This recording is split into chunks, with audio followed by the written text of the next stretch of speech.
پھر نیک اعمال کا قبر کی تنہائی کو دور کرنا. نبی صلی اللہ علیہ وسلم نے فرمایا کہ مومن کے پاس ایک خوبصورت لباس اور انتہائی عمدہ خوشبو والا ایک آدمی آتا ہے اور اس سے کہتا ہے تمہیں خوشخبری مبارک، یہ وہی دن ہے جس کا تم سے وعدہ کیا جاتا تھا. وہ اس سے پوچھتا ہے کہ تم کون ہو؟ تمہارا چہرہ ہی خیر کا پتہ دیتا ہے. وہ جواب دیتا ہے میں تمہارا نیک عمل ہوں. اس پر وہ کہتا ہے کہ اے میرے رب، قیامت ابھی قائم کر دے تاکہ میں اپنے اہل خانہ اور مال میں واپس لوٹ جاؤں، یعنی سب سے جا ملوں. پھر صدقہ کا قبر کی آگ بجھانا. عقبہ بن عامر سے مروی ہے کہ نبی صلی اللہ علیہ وسلم نے فرمایا صدقہ کرنے والوں کی قبروں سے حرارت بجھاتا ہے اور مومن روز قیامت اپنے صدقے کے سائے میں ہوگا. یہ سلسلہ صحیحہ میں سے ہے، یعنی صدقہ قبروں کی حرارت کو بجھاتا ہے. ایک اور حدیث میں تھا نا اللہ کے غضب کو ٹھنڈا کرتا ہے، اور یہاں دوسری بات کیا ہے کہ قیامت کے دن مومن اپنے صدقے کے سائے میں ہوگا.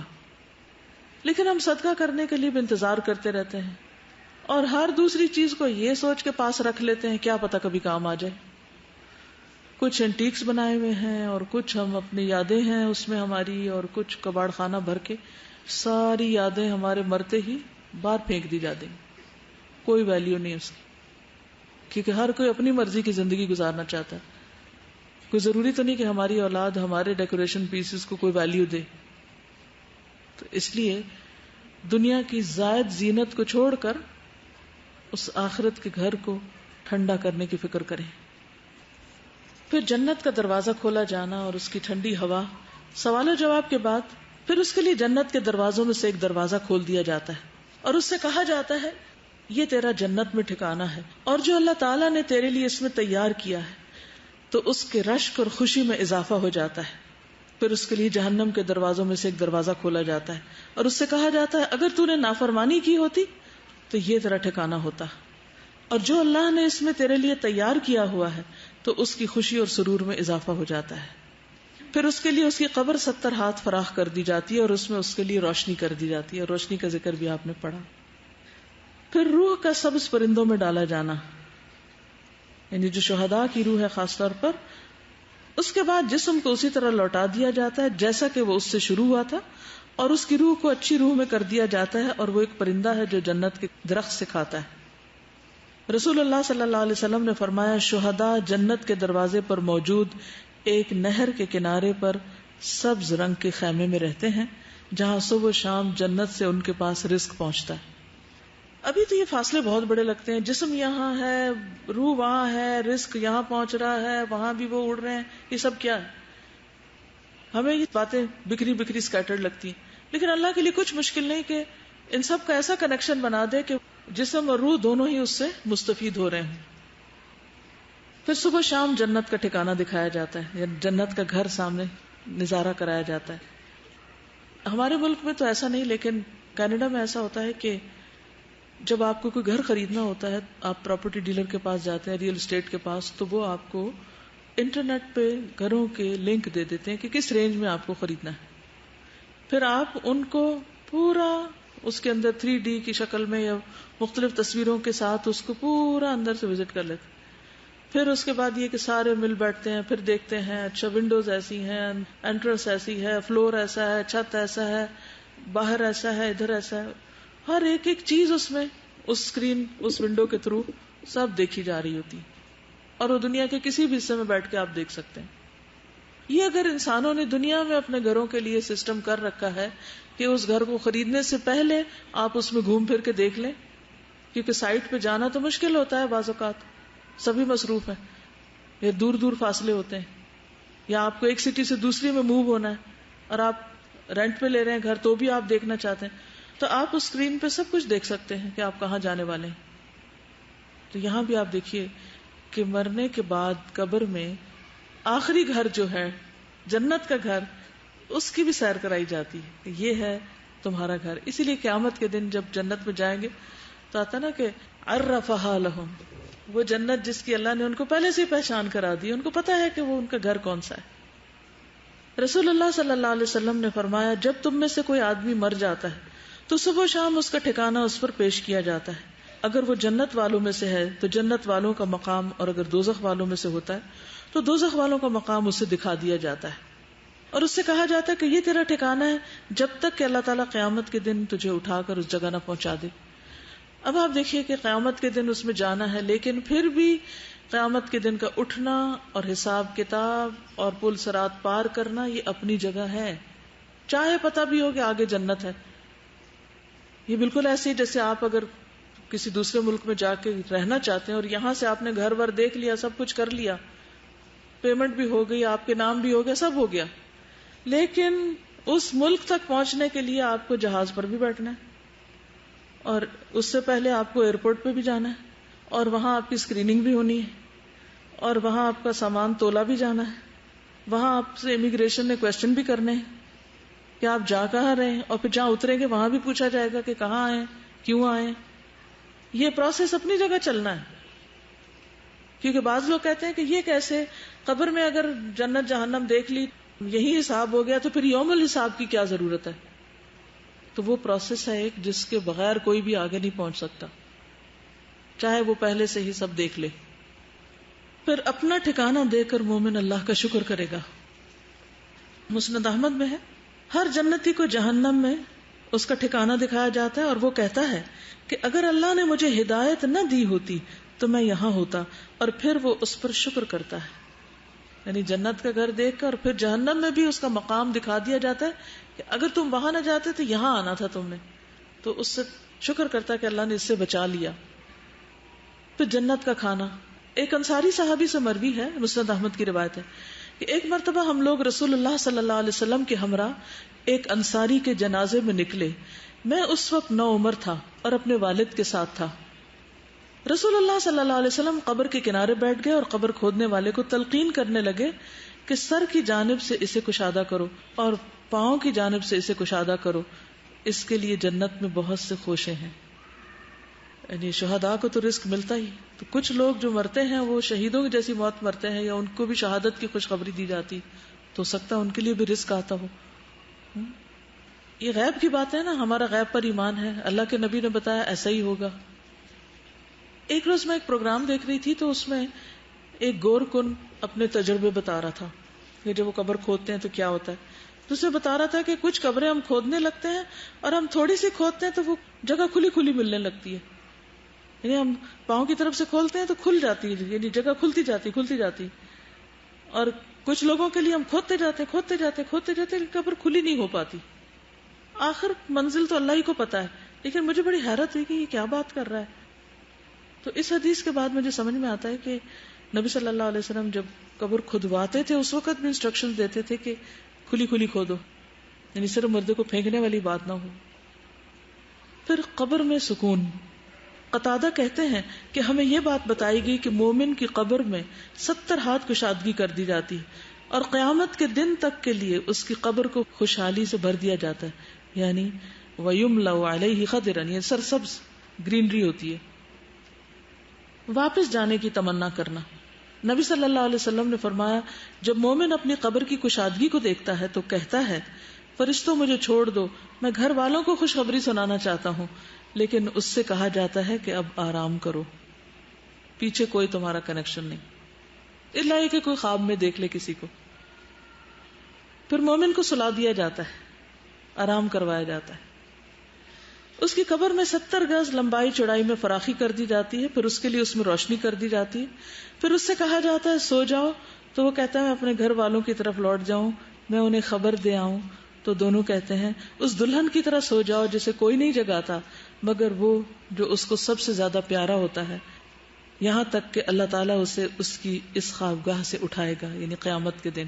یہ صحیح ترغیب و ترہیب کی روایت ہے، یعنی پھر وہ قبر میں لیٹ جاتا ہے جیسے سو رہا ہو آرام سے، اور وہ سوتے میں جیسے انسان خواب دیکھتا ہے تو وہ سب کچھ نظر آ رہا ہوتا ہے، تو اس کو وہ نظر بھی آ رہے ہوتے ہیں جنت دوزخ، اور وہ ان نظاروں کو انجوائے کر رہا تھا، نہیں گویا ایک اسکرین اس کو دے دی جاتی ہے کہ گھومتے پھرو، اور یعنی آج کی ٹرمز میں سمجھنے کے لیے بات کر دی جاتی ہے، حقیقت اللہ ہی جانتا ہے، یہ مت کہیے کہ کوئی اس کو اس طرح انٹرپریٹ نہ کرے کہ وہاں ٹی وی لگا دیا جاتا ہے، یعنی مانا یہ ہے کہ صرف سمجھنے کے لیے کہ جیسے دنیا میں ہم بعض اوقات بیڈ روم میں آرام سے لیٹے ہوتے ہیں، ٹھنڈا ماحول ہوتا ہے اور پھر سوچتے ہیں کہ اچھا کچھ دیکھ لیں اور دیکھنا شروع کر دیتے ہیں اور دیکھ دیکھ کے انجوائے کر رہے ہیں.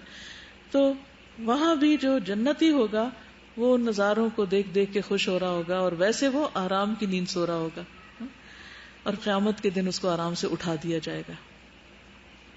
شہداء کی خصوصی مہمان نوازی ہوگی. مسروق سے روایت صحیح مسلم کی ہے کہ ہم نے حضرت عبداللہ سے اس آیت کے بارے میں سوال کیا, جنہیں اللہ کے راستے میں قتل کیا جائے انہیں مردہ گمان نہ کرو بلکہ وہ زندہ ہیں, اپنے رب کے پاس سے رزق دیے جاتے ہیں. اب آپ دیکھیے کہ شہداء کو بھی قبر میں دفن کیا جاتا ہے اور ان کے بارے میں قرآن بتاتا ہے کہ ان کو رزق دیا جاتا ہے. اب باقی احادیث کو تو آپ کہہ سکتے ہیں جی حدیث ہے, لیکن یہاں تو قرآن بھی یہ کہتا ہے, تو یہ ساری احادیث قرآن کے موافق ہی جا رہی ہیں. تو کیا ہوتا ہے, تو وہاں وہ اپنے رب کے پاس رزق دیے جاتے ہیں. تو انہوں نے کہا ہم نے بھی رسول اللہ صلی اللہ علیہ وسلم سے اس کے بارے میں سوال کیا تھا کہ اس آیت کا کیا مطلب ہے. تو آپ نے فرمایا ان کی روحیں سرسبز پرندوں کے جوف یعنی پیٹ میں ہوتی ہیں, ان کے لیے ایسی قندیلیں ہیں یعنی ایسے شینڈلیئرز ہیں جو عرش کے ساتھ لٹکی ہوئی ہیں, اور وہ روحیں جنت میں گھومتی پھرتی رہتی ہیں, جہاں چاہیں انہی قندیلوں میں واپس آ جاتی ہیں. ان کا رب ان کی طرف مطلع ہو کر فرماتا ہے یعنی توجہ کر کے, کیا تمہیں کسی چیز کی خواہش ہے, کچھ چاہیے؟ وہ عرض کرتے ہیں ہم کس چیز کی خواہش کریں, حالانکہ ہم جہاں چاہتے ہیں جنت میں پھرتے ہیں, یعنی ہم جہاں جہاں چاہتے ہیں گھومتے پھرتے ہیں. اللہ تعالیٰ ان سے 3 مرتبہ اس طرح فرماتا ہے. جب وہ دیکھتے ہیں کہ انہیں کوئی چیز مانگے بغیر چھوڑا نہیں جائے گا تو وہ عرض کرتے ہیں رب ہم چاہتے ہیں کہ آپ ہماری روحیں ہمارے جسموں میں ڈال دیں یہاں تک کہ ہم تیرے راستے میں پھر قتل کیے جائیں. یعنی اس موت میں اتنی لذت ہے. جب اللہ دیکھتا ہے کہ انہیں اب کوئی ضرورت نہیں تو انہیں چھوڑ دیا جاتا ہے. لیکن جو شخص مومن نہیں ہوتا اس کی قبر اور زندگی کیسی ہے؟ مرتے وقت اس کو ساتھ ہی موت کے فرشتوں سے ہی سزا ملنے لگتی ہے. وَأَمَّا إِن كَانَ مِنَ الْمُكَذِّبِينَ الضَّالِّينَ. اب مکذبین بھی ہیں اور ضالین بھی ہیں, یہ دونوں بیک وقت بھی ہو سکتے ہیں اور خالی ضالین بھی ہو سکتے ہیں, پتہ ہی نہیں کرنا کیا ہے. فَنُزُلٌ مِّنْ حَمِيمٍ وَتَصْلِيَةُ جَحِيمٍ سورۃ الواقعہ 92 سے 94. اگر وہ جھٹلانے والے گمراہوں سے ہوگا تو کھولتا پانی اس کی مہمانی ہوگی اور وہ دوزخ میں دھکیل دیا جائے گا. سورۃ النحل 28-29 میں فرمایا الذین تتوفاہم الملائکۃ ظالمی انفسہم فألقوا السلم ما كنا نعمل من سوء بلى ان اللہ علیم بما تعملون فادخلوا ابواب جہنم خالدین فیہا فلبئس مثوى المتکبرین. وہ لوگ جو اپنے آپ پر ظلم کر رہے ہوتے ہیں دنیا میں, جب فرشتے ان کی روح قبض کرتے ہیں یا کرنے کے لیے آتے ہیں تو ہتھیار ڈال دیتے ہیں, ہینڈز اپ, ہم کوئی برے کام تو نہیں کر رہے تھے, جھوٹ بولنا شروع کر دیتے, ہم تو کوئی غلط کام نہیں کر رہے تھے. دنیا میں بھی یہی دھوکا, ہم تو کوئی غلط نہیں کر رہے, ہم تو ٹھیک ہی کر رہے ہیں. تعویلیں دے دے کے ہم سب اپنے کانشیس یا ضمیر کو سلائے رکھتے ہیں. فرشتے کہیں گے کیوں نہیں کر رہے تھے جو کچھ تم کر رہے تھے, اللہ یقیناً اسے خوب جانتا ہے. اب جہنم کے دروازوں سے اس میں داخل ہو جاؤ, تم ہمیشہ اس میں رہو گے. غرض تکبر کرنے والوں کا ٹھکانہ بہت برا ہے. سورۃ الانفال 50 میں فرمایا وَلَوْ تَرَىٰ إِذْ يَتَوَفَّى الَّذِينَ كَفَرُوا الْمَلَائِكَةُ يَضْرِبُونَ وُجُوهَهُمْ وَأَدْبَارَهُمْ وَذُوقُوا عَذَابَ الْحَرِيقِ. کاش آپ اس حالت کو دیکھتے جب فرشتے ان مقتول کافروں کی روحیں قبض کر رہے تھے تو ان کے چہرے اور ان کی پشتوں پہ ضربے لگاتے تھے اور کہتے تھے اب جلانے والے عذاب کا مزہ چکھو. کبھی کسی نے دیکھا مار پڑتے مردے کو؟ ہمیں تو نظر نہیں آتی, لیکن قرآن کہتا ہے کہ جان لیتے وقت بھی ان کو مار پڑ رہی ہوتی ہے. پھر کافر کی موت کا منظر مسند احمد میں آتا ہے. جب کوئی کافر شخص دنیا سے رخصتی اور سفر آخرت پہ جانے کے قریب ہوتا ہے تو اس کے پاس آسمان سے سیاہ چہروں والے فرشتے اتر کر آتے ہیں جن کے پاس ٹاٹ ہوتے ہیں, بوریاں. وہ تحت نگاہ بیٹھ جاتے ہیں. پھر ملک الموت ان کے سرہانے آ کے بیٹھ جاتا ہے اور اس سے کہتے ہیں کہ اے نفس خبیثہ, اللہ کی ناراضگی اور غصے کی طرف چل. یہ سن کر اس کے جسم میں روح دوڑنے لگتی ہے, یعنی ادھر ادھر چھپتی ہے, اور ملک الموت اسے جسم سے اس طرح کھینچتے ہیں جیسے گیلی اون سے سیخ کھینچی جاتی. کباب والی سیخ ہوتی ہے نا, تو اون اگر اس کے اندر ڈال دی جائے تو نکالنا اس کا مشکل ہوتا ہے, چپک جاتی ہے نا, اور اسے پکڑ لیتے ہیں. فرشتے ایک پلک جھپکنے کی مقدار بھی اسے ان کے ہاتھ میں نہیں چھوڑتے اور اسے ٹاٹ میں لپیٹ لیتے ہیں. اس موقع پر کافر اللہ کی ملاقات کو پسند نہیں کرتا. رسول اللہ صلی اللہ علیہ وسلم نے فرمایا جب کافر کی موت کا وقت قریب آتا ہے تو اللہ کے عذاب اور اس کی سزا کی بشارت دی جاتی. اس وقت کوئی چیز اس کے دل میں اس سے زیادہ ناگوار نہیں ہوتی جو اس کے آگے ہوتی. اب مجھے اللہ کے سامنے کھڑے ہونا ہے. وہ اللہ سے جا ملنے کو ناپسند کرنے لگتا ہے, بس اللہ بھی اس سے ملنے کو ناپسند کرتا ہے. اب دیکھیے دنیا میں کچھ لوگ اللہ کی بات نہیں سننا چاہتے, موت کے وقت اللہ سے ملنا نہیں چاہتے, قیامت کے دن اللہ کے سامنے کھڑے نہیں ہونا چاہتے, تو آخری انجام کیا ہوگا؟ کہ اللہ تعالیٰ اپنا دیدار ان سے کیوں کروائے جب انہیں کوئی شوق اور دلچسپی نہیں تھی, اور یوں وہ ہمیشہ کے لیے حسرتوں میں گم ہو جائیں گے. پھر مسلسل عذاب کی خبر دینا.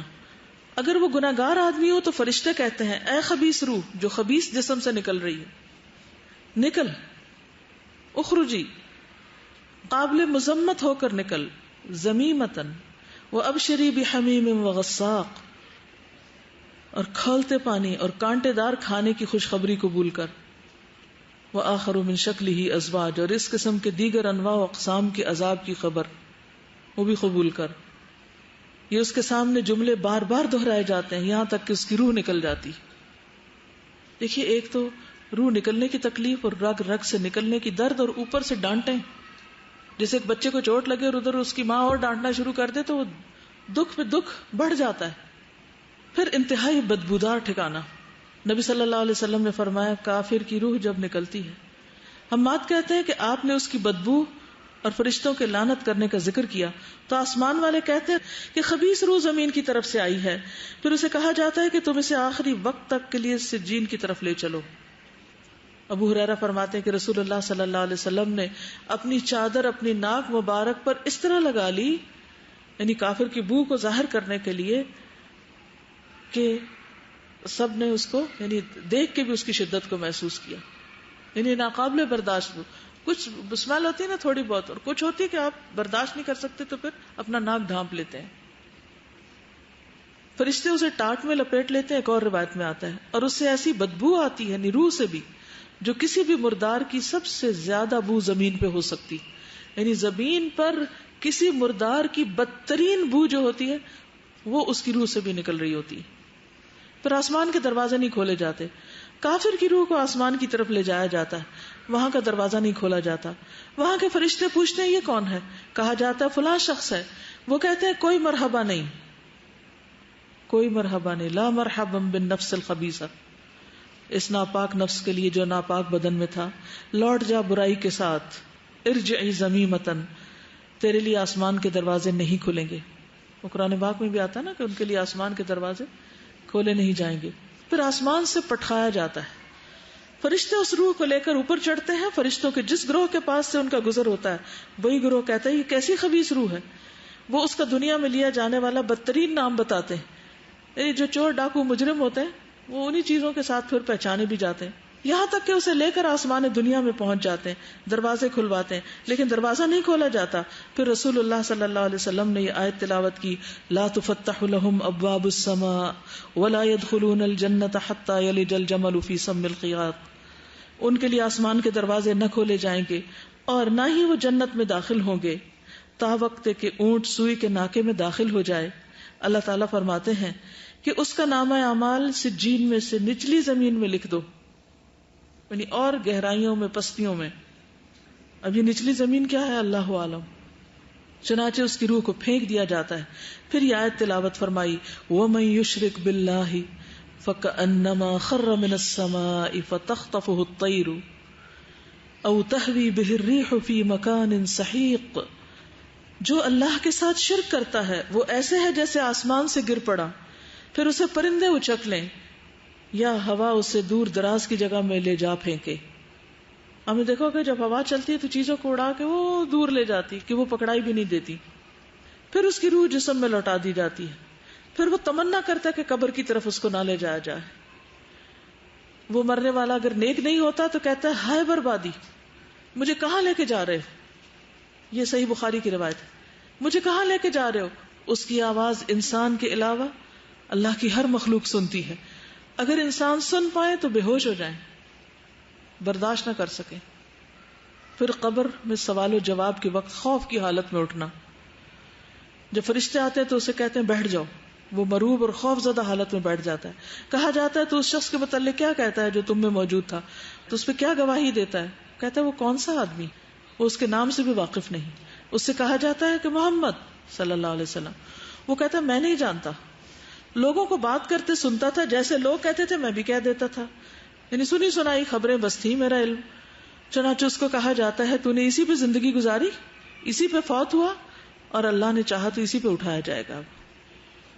رہا کافر یا منافق، دوسری روایت میں آتا ہے، بخاری کی روایت ہے، اس کا جواب یہ ہوتا ہے مجھے نہیں معلوم، لا ادری لا ادری. میں نے لوگوں کو ایک بات کہتے سنا تھا، وہی میں بھی کہتا رہا. پھر اس سے کہا جاتا ہے کہ نہ تو نے کچھ سمجھا اور نہ پیروی کی. اس کے بعد اسے لوہے کے ہتھوڑے سے بڑے زور سے مارا جاتا. وہ اتنا بھیانک طریقے سے چیختا ہے، ایسی چیخیں ہوتی. کبھی آپ نے تکلیف میں کسی شخص کی چیخیں سنی ہے جو پین کی وجہ سے چیخ رہا ہو کسی ہاسپٹل میں یا کسی جگہ پر؟ تو وہ بھی سب سے بدترین قسم کی چیخیں چیخ رہا ہوتا ہے کہ انسان اور جن کے سوائے ارد گرد کی ساری مخلوق سنتی. پھر آسمان سے ایک منادی آواز لگاتا ہے، اس نے جھوٹ بولا، اس کے لیے آگ کا بستر لگا دو، آگ کا لباس پہنا دو. پھر جہنم کا دروازہ کھولا جاتا ہے، قبر تنگ کر دی جاتی. سنن نبی داؤد میں آتا ہے کہ پھر کہا جاتا ہے کہ جہنم کا دروازہ اس کی قبر میں کھول دو. جہنم کی گرمی اور لو اس کے پاس آتی. آج کل آپ دیکھیں کہ اگر آپ ٹھنڈے کمرے سے باہر نکلے تو لٹرلی ایسے منہ پہ تھپیڑے پڑ رہے ہوتے ہیں نا گرمی کے، گھر سے نکلے باہر تو وہاں وہ گرمی کیا گرمی ہوگی. کبھی ابلتی ہنڈیا کا سیک آپ کو یاد ہو تو. اور اس کی قبر اس قدر تنگ کر دی جاتی ہے کہ اس کی پسلیاں ایک دوسرے میں پیوست ہو جاتی. پھر اس کے اعمال انتہائی قبیح شکل میں اس کے سامنے آتے ہیں. ایک آدمی گندے کپڑے پہن کے پاس آتا ہے جس سے بو آ رہی ہوتی اور اس سے کہتا ہے تجھے خوشخبری مبارک، یہ وہی دن ہے جس کا تجھ سے وعدہ کیا گیا تھا. وہ پوچھتا تو کون ہے؟ تیرے چہرے سے ہی شر کی خبر معلوم ہوتی. وہ جواب دیتا ہے میں تیرا گندا عمل ہوں. وہ کہتا ہے اے میرے رب قیامت نہ قائم کرنا. کوئی بھی گندے عمل، چاہے چوری ہو، چاہے زنا ہو، چاہے حرام حرکتیں ہوں، کوئی بھی غلط کام، تو جس قسم کے بھی وہ غلط کام ہوں گے وہ سارے اس کی شکل میں پیوست کر دیے جائیں گے اور وہ عمل اس کے ساتھ رہے گا. پھر اس پر ایک اندھا بہرا فرشتہ مقرر کر دیا جاتا ہے. اس کے پاس ایک لوہے کا گرز ہوتا ہے جو اگر پہاڑ پہ دے مارے تو پہاڑ ریزہ ریزہ ہو جائے.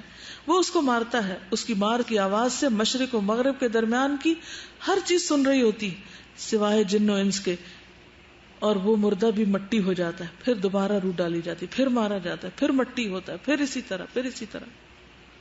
پھر معیشت ضن کا.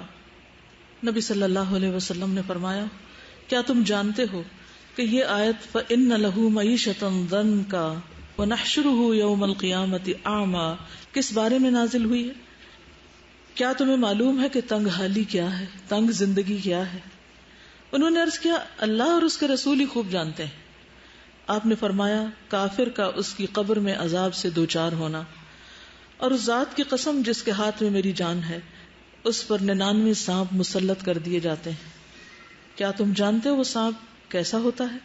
وہ 70 سانپ اژدہے ہوتے ہیں، ہر اژدہا کے 7 سر ہوتے ہیں، اور وہ اسے قیامت تک ڈستے اور نوچتے رہتے ہیں. پھر قبر میں کسی عمل کا موجود نہ ہونا، اور کافر کے پاس جب اس کے سرہانے سے آیا جاتا ہے تو وہاں کوئی عمل موجود نہیں ہوتا، کوئی حفاظت کرنے والا گارڈ نہیں ہوتا. پھر اس کی دائیں جانب سے آیا جاتا ہے، وہاں کوئی چیز موجود نہیں ہوتی. پھر بائیں جانب سے آیا جاتا ہے تو کوئی چیز موجود نہیں ہوتی. پھر اس کے دونوں پاؤں کی طرف سے آیا جاتا ہے تو وہاں کچھ نہیں ہوتا. پھر حسرت کے لیے جنت کا ٹھکانہ دکھایا جاتا ہے.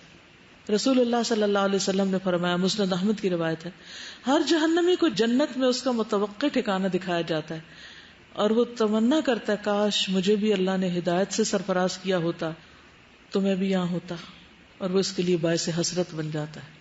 اور زیادہ دکھ ہوتا ہے کہ یہ مل سکتا تھا اور چانس مس ہو گیا. بعض اوقات ایسا ہوتا ہے نا کہ کوئی سودا مس کر جائے ہم، کوئی بزنس ڈیل اچھی سی ہونے والی ہو تو پھر بعض لوگوں کو تو ہارٹ اٹیک ہو جاتا ہے کہ اتنا بڑا لاس ہو گیا، چانس مس ہو گیا. کوئی گاڑی چھوٹ جائے، جہاز چھوٹ جائے، کیا کیفیت ہوتی. رسول اللہ صلی اللہ علیہ وسلم نے فرمایا ہر جہنمی کو جنت میں اس کا متوقع ٹھکانہ دکھایا جاتا ہے اور وہ تمنا کرتا ہے کہ کاش مجھے بھی اللہ نے ہدایت سے سرفراز کیا ہوتا، اور وہ اس کے لیے باعث حسرت بن جاتا ہے۔ قبر میں نیند کی کیفیت، اس کے بعد اس سے کہا جاتا ہے کہ منحوش کی نیند سو جا۔ ابو حازم کہتے ہیں کہ میں نے ابو ہریرہ سے پوچھا کہ منحوش سے کیا مراد ہے؟ انہوں نے کہا منحوش سے مراد وہ آدمی ہے جسے کیڑے مکوڑے اور سانپ ڈستے اور نوچتے رہتے ہیں، تو اس کی نیند کیا نیند ہوگی؟ پھر اس پہ قبر تنگ کر دی جاتی ہے۔ نبی صلی اللہ علیہ وسلم نے اپنی زندگی میں کچھ قبروں سے عذاب کی آوازیں بھی سنی تھی اور صحابہ کو بتایا بھی تھا۔ یہ جو کچھ میں نے سنایا ہے یہ اس لیے ہے تاکہ ہم اپنے ایمان کو نمبر 1 درست کریں، اس کو یقینی چیز سمجھیں اور پھر اس کے لیے تیاری بھی کریں، اور ان معلومات کو اپنے بچوں اور اپنے آس پاس کے لوگوں سے شیئر کریں تاکہ وہ بھی اس یقینی جگہ کے لیے تیاری کریں، کیونکہ یہ ایسی جگہ جس میں کوئی شک ہے ہی نہیں کہ وہاں نہیں جانا، کہیں بھی جانے میں پروگرام تبدیل ہو سکتا ہے، وہاں کا پروگرام تو یقینی ہے، سیٹ کنفرمڈ ہے، جگہ بھی لکھی ہوئی کہ کہاں جانا آپ نے۔ تو نبی صلی اللہ علیہ وسلم نے اپنی زندگی میں بھی عذاب قبر سنا تھا۔ ابو ایوب سے روایت ہے کہ رسول اللہ صلی اللہ علیہ وسلم سورج غروب ہونے کے بعد باہر نکلے تو آپ نے کچھ آواز سنی، آپ نے فرمایا یہودیوں کو ان کی قبروں میں عذاب ہو رہا ہے۔ انس نے بیان کیا، ایک اور روایت ہے صحیح بخاری کی، انس بیان کرتے ہیں کہ ایک شخص پہلے عیسائی تھا، پھر وہ اسلام میں داخل ہو گیا، اس نے سورۃ البقرہ اور آل عمران پڑھ لی تھی اور وہ نبی صلی اللہ علیہ وسلم کا کاتب بن گیا، لکھنے والا۔ پھر وہ شخص مرتد ہو کر عیسائی ہو گیا، کہنے لگا محمد کے لیے جو کچھ میں نے لکھ دیا ہے اس کے سوا اور کچھ بھی معلوم نہیں مجھے۔ پھر اللہ کے حکم سے اس کی موت واقع ہو گئی، اس کے آدمیوں نے اسے دفن کر دیا۔ جب صبح ہوئی تو انہوں نے دیکھا کہ اس کی لاش قبر سے نکل کر زمین کے اوپر پڑی۔ عیسائیوں نے کہا کہ یہ محمد صلی اللہ علیہ وسلم اور اس کے ساتھیوں کا کام ہے، چونکہ ان کا دین اس نے چھوڑ دیا تھا اس لیے انہوں نے اس کی قبر کھودی اور لاش کو باہر پھینک دیا۔ چنانچہ انہوں نے دوسری قبر کھودی جو بہت زیادہ گہری تھی، لیکن جب صبح ہوئی تو لاش پھر باہر تھی۔ اس مرتبہ بھی انہوں نے یہی کہا کہ یہ آپ کے ساتھیوں کا کام ہے، چونکہ ان کا دین اس نے چھوڑا اس لیے اس کی قبر کھود کر انہوں نے لاش باہر پھینک دی۔ تو انہوں نے پھر ایک بار قبر کھودی اور جتنی گہرائی ان کے بس میں تھی اتنا گہرا کھود کے اسے اندر ڈالا، لیکن صبح ہوئی تو لاش پھر باہر تھی۔ اب انہیں یقین آیا کہ یہ کسی انسان کا کام نہیں، اور پھر انہوں نے اسے یوں ہی زمین پہ چھوڑ دیا، اس میں کہ کتے بلیاں کھا جاتے ہیں جو بھی کوئی۔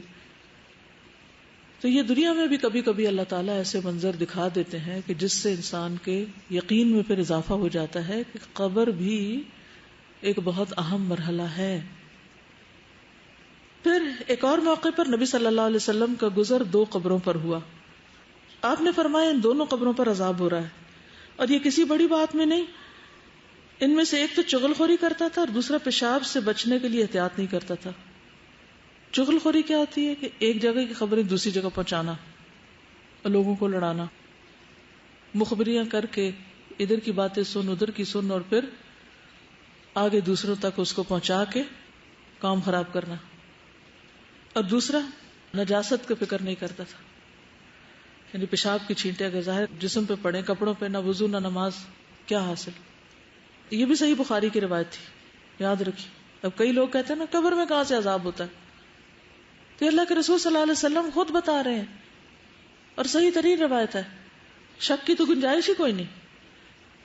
ایک اور روایت میں آتا ہے، عبداللہ بن مسعود سے روایت ہے کہ رسول اللہ صلی اللہ علیہ وسلم نے فرمایا اللہ کے ایک بندے کے بارے میں حکم دیا گیا، اور یہ سلسلہ صحیحہ کی روایت ہے، اسے قبر میں 100 کوڑے لگائے جائیں، وہ تخفیف کا سوال کرتا اور دعا کرتا یہاں تک کہ ایک کوڑا باقی رہ گیا۔ جب یہ کوڑا اسے لگایا گیا تو اس کی قبر آگ سے بھر گئی۔ جب اس سزا کا اثر زائل ہوا اور اسے افاقہ ہوا تو اس نے فرشتوں سے پوچھا کہ کس بنا پہ مجھے کوڑے مار رہے؟ انہوں نے کہا تم نے ایک نماز بغیر وضو کے پڑھی تھی اور تم ایک مظلوم کے پاس سے گزرے تھے اور اس کی مدد نہیں کی تھی۔ یعنی بعض اوقات ایسا ہوتا ہے نا کہ کوئی شخص کسی مصیبت میں ہوتا ہے، کوئی مشکل میں ہوتا ہے، تو ہم کہتے ہیں کہ کوئی اور دیکھ لے، حالانکہ ہم اس وقت اس کی ضرورت پوری کر سکتے ہیں۔ عذاب قبر سے کچھ لوگ محفوظ بھی رہیں گے، اور ان میں سے نمبر 1 شہید ہیں. شہید، رسول اللہ صلی اللہ علیہ وسلم نے فرمایا اللہ تعالیٰ کے ہاں شہید کے لیے 6 خصلتیں. نمبر 1، اس کے خون کا پہلا قطرہ گرتے ہی اسے معاف کر دیا جاتا ہے. نمبر 2، جنت میں اس کا ٹھکانہ دکھایا جاتا ہے. نمبر 3، اسے ایمان کا حلہ پہنایا جاتا ہے. نمبر 4، اسے حور عین سے نکاح کیا جاتا ہے. نمبر 5، اسے عذاب قبر سے محفوظ کر دیا جاتا ہے. نمبر 6، اسے فضائے اکبر بڑی گھبراہٹ سے محفوظ کر دیا جاتا ہے، اور اس کے سر پر وقار کا تاج رکھا جاتا ہے جس کا ایک یاقوت دنیا و مافیہ سے بہتر ہوگا. پھر سورۃ الملک پڑھنا. نبی صلی اللہ علیہ وسلم نے فرمایا سورۃ تبارک قبر کے عذاب سے روکنے والی ہے. اگر زبانی یاد کر لیں تو زیادہ ہی اچھا ہے، پڑھتے پڑھتے اگر سو بھی جائیں تو کوئی نہیں، اللہ تعالیٰ قبول کرے گا. پھر پیٹ کے مرض سے فوت ہونے والا، جو شخص پیٹ کے مرض میں مبتلا ہو اسے قبر کا عذاب نہیں ہوگا، ان شہادت کی موت ہوتی ہے نا. نبی صلی اللہ علیہ وسلم نے فرمایا جو شخص اللہ کے راستے میں سرحدوں کی حفاظت کرتے ہوئے فوت ہو جائے اللہ اس کا اجر جاری رکھتا ہے یہاں تک کہ دوبارہ جی اٹھے، اور وہ قبر کے عذاب سے محفوظ رہے گا. کتنی بڑی جزا ہے. پھر اسی طرح جو مسلمان جمعہ کے دن یا رات میں فوت ہو جائے اللہ اسے قبر کی آزمائش سے بچا لیتا ہے. لیکن ہم میں سے کس کو پتا کہ کب موت آنی. بہرحال انسان دعا تو کر سکتا ہے اچھے خاتمے کی. میں یہ سوچ رہی تھی کہ قرآن میں اللہ تعالیٰ نے جو بار بار اللہ پر ایمان کے بعد اسٹریٹ اوے آخرت کی بات کیوں کی ہے، مجھے اس سے یہ ریزن سمجھ میں آ رہا ہے کہ ہمارے لیے سب سے زیادہ امپورٹنٹ اللہ ہے، اور پھر وہ آخرت کا وہ ٹھکانہ ہے، اور اس کے درمیان میں جتنی بھی اور چیزیں آتی ہیں وہ ایک طرف تو ہمارے لیے ایک ذریعہ ہیں کیونکہ ظاہر ہم انہی سے ہی وہ ٹھکانہ کمائیں، لیکن اکثر یہ ہوتا ہے کہ بجائے یہ کہ ہمیں وہ اچھے ٹھکانے تک پہنچائیں ہم ان میں ڈسٹریکٹ ہو کے اپنے اصل کو بھول جاتے ہیں. تو بہت زیادہ جو مجھے فیل ہو رہا ہے وہ آج کے لیسن کا یہ ہو رہا ہے کہ ہمیں یہ دیکھنا پڑے گا کہ کیا ہم باقی سارے حقوق ادا کرتے ہوئے کہیں اپنے جو ہمارے سب سے بڑے جو فرائض ہیں اللہ کے لیے جو ہیں وہی نہ ہم پیچھے کر دیں. اور اگر ہم نے مطلب حقوق العباد کے ہی بعض اوقات اس دھوکے میں ہم آ جاتے ہیں، حالانکہ یہ اللہ کی طرف سے ہی ہم پہ فرض کیے گئے نا. ہم یہ بھول جاتے ہیں کہ یہ حقوق العباد کوئی لوگوں نے نہیں ہم پہ فرض کیے، یہ اللہ نے فرض کیے. اور اگر کوئی بھی شخص یا کوئی بھی چیز ہمارے راستے میں آ رہی ہے تو میرے سوچنا چاہیے. کئی دفعہ میں حالانکہ یہ جملہ پہلے ریپیٹ کر چکی ہوں لیکن مجھے ایسا ابھی لگ رہا ہے اسے میں بھول گئی تھی کہ کیا یہ چیز قبر میں میرے ساتھ آئے گی. ان سے یہ پوچھ لینا چاہیے کہ آپ آئیں گے میرے ساتھ میری قبر میں، اگر نہیں پھر let me prepare for my own قبر.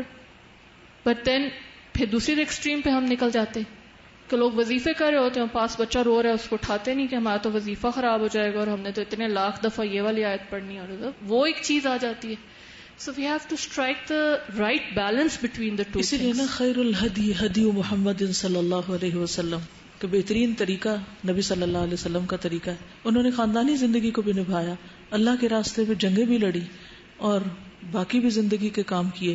تو ان سب چیزوں میں بیلنس رکھنا بہت ضروری ہے، اور اس کے لیے جتنا زیادہ آپ اپنے آپ کو آرگنائز کر سکیں، جتنی زیادہ آپ مختلف چیزوں کی پلاننگ کر سکیں، یعنی ہر روز ایک باشعور انسان کی طرح آنکھیں کھول کے جئیں، حالات کے دھارے پہ خود کو بے بس چھوڑ نہ دیں کہ جیسے لوگ آپ سے چاہیں یا جو کچھ ہو رہا ہے بس ٹھیک ہے اب زندگی گزارنی ہے، وقت پورا کرنا ہے، بس یہ وقت کاٹ کے چلے جانا ہے، ہم اتنی اسٹرگل نہیں کر سکتے. اصل میں تو دیکھا یہ جائے گا وَأَنَّ سَعْيَهُ سَوْفَ يُرَىٰ کہ کتنی کوشش میں لگے رہتا ہوں. تو ہم سب کو سنجیدگی کی ضرورت ہے، اپنی زندگی اور اس وقت کی قدر کی ضرورت ہے. جب تک ہم لغویات سے نکلیں گے نہیں والذین هم عن اللغو معرضون تو اس وقت تک جنت الفردوس میں پہنچنے کے بس خواب ہی خواب ہیں. ولتنظر نفس ما قدمت لغد، ہم میں سے ہر شخص کو سوچنا چاہیے کل کے لیے کیا تیار کر کے رکھا ہے. ایسا لگتا ہے کہ جس طرح اللہ تعالیٰ نے ایک راستہ دکھایا ہے اور نبی پاک صلی اللہ علیہ وسلم نے اس کے ارد گرد ہمارے لیے فلاور بیڈز بنا دیے، بالکل، اور انہوں نے اپنے فٹ پرنٹس اس کے اوپر لکھ دیے کہ آپ اس راستے پہ چلو گے تو صحیح راستے پہ پہنچ جاؤ. بالکل. یعنی ہمیں کیا مشکل ہے کہ ہم ہر روز اپنی روٹین میں شامل کر لیں ایٹ لیسٹ 2 حدیثوں کا مطالعہ اپنی آنکھوں سے ضرور کرنا. ٹھیک ہے ابھی تو آپ سارے سن لیتے ہیں، آپ کو جمع کی ہوئی چیزیں مل جاتی ہیں، لیکن خود پڑھنا بھی ضروری، اور ایک چھوٹی سی چیز پڑھ کے اس پہ غور و فکر کر کے اپنے آپ کو ساتھ ساتھ جائزہ لے لیں، کیونکہ ہم بھولنے والی مخلوق ہیں، پھر بھول جاتے ہیں، پھر ریممبرنس ضروری ہے. لیکن جب تک اپنی زندگی کے کچھ آپ اصول، ضابطے، کچھ طریقے، کچھ اپنے ساتھ کمٹمنٹس نہیں کریں گے اور ان کو نبھائیں گے نہیں تو بات نہیں بنے گی. جو آخری صرف حدیثیں ہم نے سنی تھی، اتنا مجھے ایک چیز اسٹرائک آؤٹ کری تھی کہ بہت ہیومیلیٹنگ قسم کا عذاب ہے، کہ بہت زیادہ امبیرسنگ ہے، کہ جو ایون شاید باہر سے دیکھ رہے ہیں ان کے لیے بھی امبیرسنگ ہو. تو زیادہ تر جو چیزیں ہم نے کرنی ہوتی ہیں وہ ہم اس دنیا میں اس لیے نہیں کرتے because we're embarrassed. ہم پردہ نہیں کر سکتے کہ پتہ نہیں دوسرے لوگ کیا کہیں گے، ہم نماز کے لیے الگ نہیں ہو سکتے because it will be embarrassing, but we don't realize کہ بعد میں کتنا زیادہ اور کتنا greater extent پہ وہ embarrassing یا humiliating ہوئے گا. جزاک اللہ خیر. سبحانک اللہم و بحمدک اشہد ان لا الہ الا انت استغفرک و اتوب الیک. السلام علیکم و رحمۃ اللہ وبرکاتہ.